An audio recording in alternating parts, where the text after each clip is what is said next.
And with me now is political analyst Stewart Prest. Welcome, Stewart. Thanks for being here.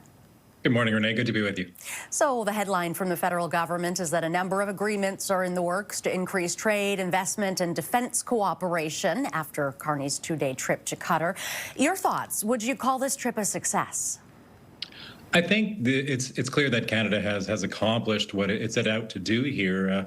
Mr. Carney is very clearly and unapologetically going around the world right now, looking for new allies and deepening relationships with states beyond Canada's normal partners. So we're not just looking to that Northern Democratic Alliance that we're accustomed to. We're seeing deepening relationships with China, a reset of that relationship, and now with Qatar, which is not a democracy by any means, but it is a stable country. It is a country that tends to work towards peaceful relationships internationally, and that counts for a lot right now in such an uncertain world. How do you think Donald Trump might react to this trip?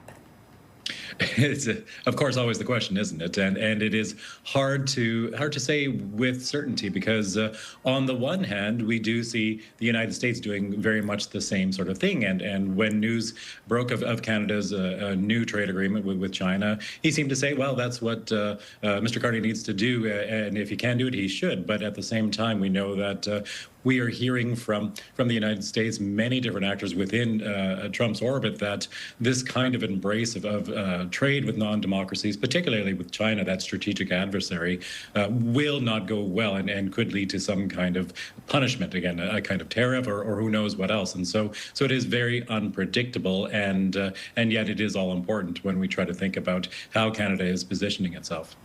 Now, as Carney heads to Switzerland, what will you be watching for? I will be watching for more developments along these lines for Canada. I think Mr. Carney has a kind of advantage here over perhaps his predecessor in some ways and other heads of state or leaders of government, because he is such a known quantity on the international stage as a former central banker. He is somebody who I think other countries will be listening to. And Canada plays something of a unique role here in that it is so much on the front lines, a major economy in its own right, but under sustained pressure from the United States in this new direction that Donald Trump has taken that country. And so I think Canada will be looking for deepening those relationships, finding some sorts of economic, even security guarantees from new and old partners. And of course, we will all be watching because it is expected Donald Trump will be there, and he has a tendency to grab the spotlight. And so we may be talking about whatever comes out of that meeting in an entirely unpredictable way. All right, we will have to leave it there.